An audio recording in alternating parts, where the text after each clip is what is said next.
ณพื้นที่ห่างไกลบริเวณชายแดนตะวันออกเฉียงใต้ของอิหร่านมีภูเขาไฟลูกหนึ่งที่ครั้งหนึ่งนักวิชาการเคยเชื่อว่าดับสนิทไปแล้วภูเขาไฟลูกนั้นมีชื่อว่าทัฟตันตั้งอยู่บนแนวภูเขาไฟมาแครานซึ่งทอดตัวยาวกว่า450กิโลเมตรตามแนวชายฝั่งมหาสมุทรอินเดียทว่าการศึกษาล่าสุดในปี 2025 กลับเปิดเผยสิ่งที่ไม่มีใครคาดคิดภูเขาไฟที่หลับไหลมากว่า 700,000 ปีได้ตื่นขึ้นอีกครั้งโดยไม่มีสิ่งใดกระตุ้นจากภายนอกการเปลี่ยนแปลงนี้ไม่เพียงสร้างความประหลาดใจแก่นักธรณีวิทยาทั่วโลกแต่ยังส่งแรงสะเทือนไปยังผู้คนที่อาศัยในพื้นที่ใกล้เคียงในคลิปนี้อับดุลไททูบจะพาไปทำความรู้จักภูเขาไฟทัฟตันภูเขาไฟที่ตื่นจากนิทราหลังผ่านการเวลายาวนานเกือบล้านปี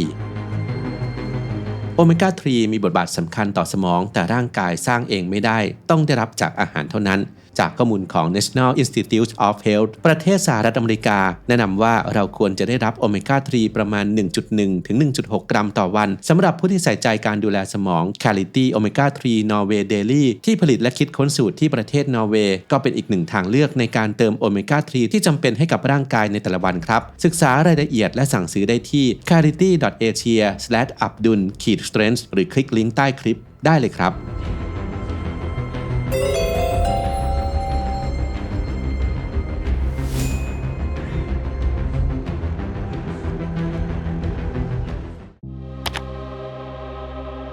ณแนวภูเขาไฟมาแครานซึ่งทอดตัวยาว450กิโลเมตรตามชายฝั่งมหาสมุทรอินเดียมีศูนย์แมกมาหลัก3แห่งได้แก่ทัฟตันบัสมานและคูเอสุลตันในจำนวนนี้ทัฟตันเป็นภูเขาไฟเพียงแห่งเดียวที่มีการปล่อยก๊าซฟูมาโรลิกหรือไอน้ำและก๊าซภูเขาไฟอย่างต่อเนื่องทว่ายังไม่มีบันทึกการปะทุทางประวัติศาสตร์ที่ชัดเจนพฤติกรรมการเปลี่ยนรูปของพื้นดินยังไม่ได้รับการบันทึกอย่างละเอียด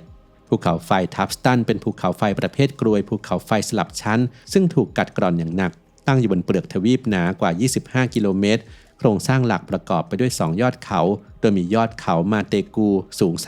3,940 เมตรเป็นแหล่งลาวาไหลและช่องเปิดปล่อยก๊าซและไอระเหยหนึ่งในปริศนาที่น่าทึ่งที่สุดคือลักษณะยอดเขาหิมะที่หลอกตายอดเขาของทัฟตันดูเหมือนปกคลุมด้วยหิมะขาวโพลนแต่แท้จริงแล้วคือส่วนผสมของกรรมฐานและดินเหนียวจากลาวาที่ถูกกัดกร่อนซึ่งเกิดจากกิจกรรมฟูมาโรลิกที่ยังคงดำเนินอยู่สิ่งนี้ถูกสังเกตครั้งแรกในการสำรวจปี 1999 และ 2003 โดยนักธรณีวิทยาจากสมาคมภูเขาไฟแห่งเจนีวาซึ่งพบว่าการกัดกร่อนทางเคมีจากก๊าซซัลเฟอร์ไดออกไซด์และน้ำร้อนทำให้หินภูเขาไฟเปลี่ยนสภาพจนดูเหมือนปกคลุมด้วยหิมะแม้ในฤดูร้อนอันร้อนระอุรอบภูเขาไฟยังกระจายด้วยน้ำพุร้อนและบ่อโคลนกว่า20แห่งบางแห่งมีอุณหภูมิสูงถึง60องศาเซลเซียสโดยน้ำเหล่านี้มีความเป็นกรดสูงบ่งชี้ถึงระบบไฮโดรเทอร์มอลที่ยังร้อนระอุใต้พื้นดินจากการศึกษาพบว่าน้ำประกอบไปด้วยส่วนผสมระหว่างน้ำฝนและน้ำจากแมกมาในสัดส่วนสูงถึง 20%ชี้ว่าแมกมาร้อนจัดยังซ่อนตัวลึกใต้ทัฟตันซึ่งอาจเป็นแหล่งพลังงานความร้อนใต้พิภพใหญ่ที่สุดในเขตมาแครานครอบคลุมพื้นที่กว่า 4,310 ตารางกิโลเมตรความลึกลับหลักคือเหตุใดระบบนี้ยังคงร้อนแรงโดยไม่มีการปะทุใหญ่ในรอบ 700,000 ปีนักวิทยาศาสตร์คาดว่ามีห้องแมกมาที่ซ่อนเร้นซึ่งอาจเชื่อมโยงกับแผ่นดินไหวในภูมิภาคเช่นแผ่นดินไหวขนาด 7.7 แมกนิจูดที่เมืองซารวันทางตะวันออกเฉียงใต้ของอิหร่านในปี 2013 ซึ่งอาจกระตุ้นกิจกรรมใต้ดินนอกจากด้านวิทยาศาสตร์จะมีตำนานท้องถิ่นชาวบารุชิเรียกทัฟตันว่าภูเขาระอุและเชื่อว่ามันเป็นที่สิงสถิตของวิญญาณการรายงานในปี 1897 โดยนักธรณีวิทยา C.A. แมกมานบรรยายถึงควันหนาทึบที่มองเห็นได้ไกลกว่า100กิโลเมตรและเสียงดังจากช่องระบายก๊าซที่ดังไกล24กิโลเมตรสิ่งเหล่านี้เคยถูกเข้าใจผิดว่าเป็นการปะทุแต่แท้จริงแล้วคือการพ่นก๊าซคาร์บอนไดออกไซด์และไฮโดรเจนซัลไฟด์ที่มีกลิ่นกรรมฐานรุนแรงส่งผลให้พื้นที่โดยรอบมีสีสันสดใสจากแร่ธาตุอย่างยิปซัมและอลูมิเนียมซัลเฟตความลึกลับอีกประการคือการค้นพบอิกนิมไรต์หรือเท่าภูเขาไฟที่แข็งตัวที่ค่อนข้างสดใหม่ในหุบเขาลึกที่อาจมีอายุน้อยกว่า 44,000 ปีบ่งชี้ว่าทัฟตันอาจปะทุในยุคที่ใหม่กว่าที่เคยประมาณการไว้แต่ยังขาดหลักฐานชัดเจนเพื่อยืนยัน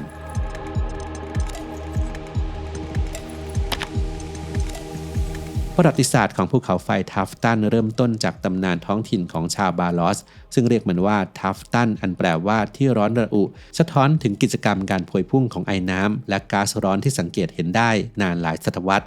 การสำรวจอย่างเป็นทางการเกิดขึ้นช่วงปลายศตวรรษที่ 19 นักสำรวจชาวอังกฤษเพอร์ซี่สไกท์ได้เดินทางไปยังพื้นที่ในปี 1893 และ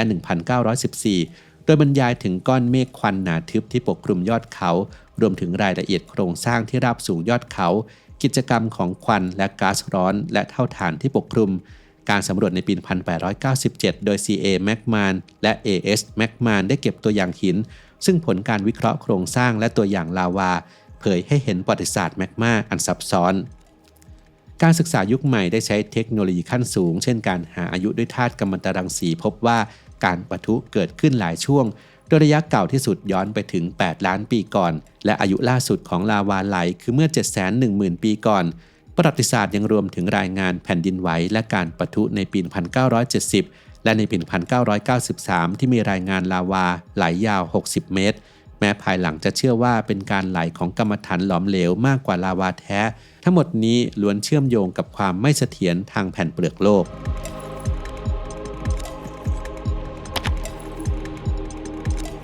จากการหาอายุด้วยเทคนิคทางธรณีวิทยายืนยันว่าการปะทุครั้งล่าสุดของภูเขาไฟทับสตันเกิดขึ้นเมื่อราว 710,000 ปีก่อนอย่างไรก็ตามงานวิจัยที่ตีพิมพ์ในวารสาร Geophysical Research Letters เมื่อเดือนตุลาคมปี 2025 นำโดยปาโบ กอนซาเลสนักภูเขาไฟวิทยาจากสถาบันผลิตภัณฑ์ธรรมชาติและเกษตรกรรมและทีมได้วิเคราะห์ข้อมูลจากดาวเทียม Sentinel-1 ซึ่งตรวจจับการเปลี่ยนรูปพื้นผิวด้วยความละเอียดสูงพบว่าภูเขาไฟทับสตันมีการยกตัวของยอดเขาตะวันออกเฉียงใต้สูงราว 9 เซนติเมตรในช่วง 10 เดือนระหว่างกรกฎาคมปี 2023 ถึงพฤษภาคมปี 2024 โดยไม่มีการหดตัวหลังจากนั้นอีกทั้งยังมีเหตุการณ์การปล่อยก๊าซฟูมาโรลิกหลายครั้งที่มองเห็นได้ไกลซึ่งบ่งชี้ถึงแรงดันสะสมใต้พื้นดินการยกตัวนี้เกิดขึ้นโดยไม่มีแผ่นดินไหวเป็นตัวกระตุ้นซึ่งต่างจากภูเขาไฟอื่นๆในสหรัฐอเมริกาหรือญี่ปุ่นที่มักเชื่อมโยงกับกิจกรรมแผ่นดินไหว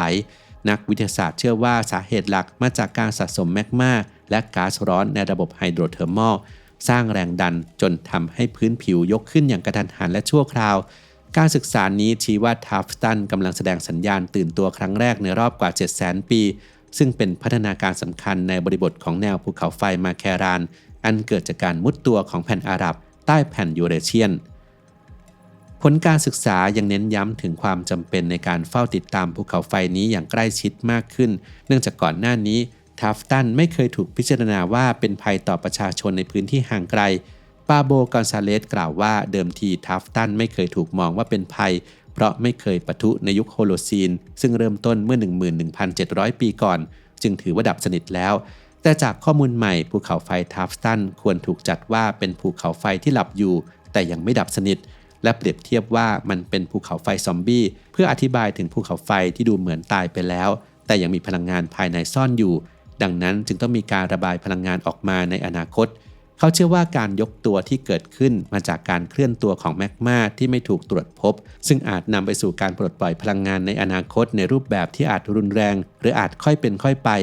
แต่ย้ำว่าไม่มีสัญญาณบ่งชี้ถึงการปะทุทันทีและการศึกษานี้ไม่ใช่การสร้างความตื่นตระหนกแต่เป็นสัญญาณเตือนเพื่อกระตุ้นให้ทางการอิหร่านจัดสรรทรัพยากรสำหรับการเฝ้าติดตามรวมถึงการติดตั้งเซ็นเซอร์แผ่นดินไหวและก๊าซเพิ่มเติมเพื่อลดความเสี่ยงในระยะยาว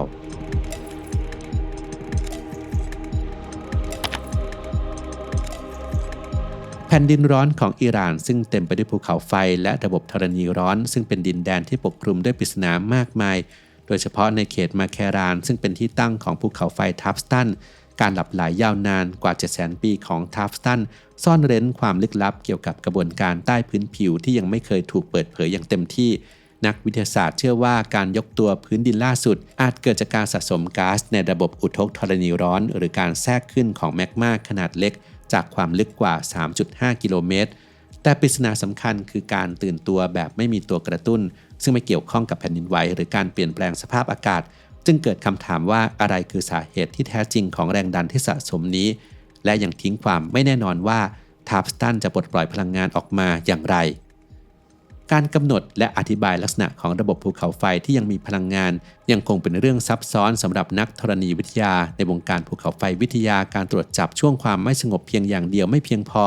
แต่ต้องเข้าใจให้ลึกลงไปเช่นลักษณะของมันว่ามาจากกระบวนการแมกมาหรือพลวัตของเหลวในระบบไฮโดรเทอร์มัลการแยกความแตกต่างนี้มีความสำคัญอย่างยิ่งต่อการประเมินความเสี่ยงและการพยากรณ์ภัยภูเขาไฟอย่างแม่นยำทว่าความซับซ้อนนี้ยิ่งทวีคูณเมื่อประเมินความเสี่ยงภูเขาไฟที่หลับไหลมานานซึ่งอาจนำไปสู่การจัดทำมาตรการลดความเสี่ยงที่ไม่เพียงพอ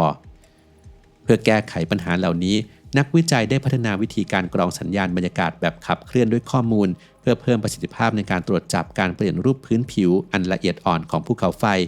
โดยนำวิธีนี้ไปใช้กับข้อมูลการเปลี่ยนรูปพื้นดินจากดาวเทียม Sentinel-1 ล่าสุดของภูเขาไฟทับสตัน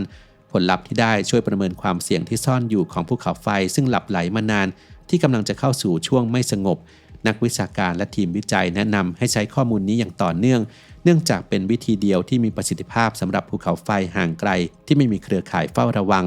นอกจากนี้ยังมีการเรียกร้องให้ทางการอิหร่านจัดสรรงบประมาณเพื่อสร้างเครือข่ายเฝ้าระวัง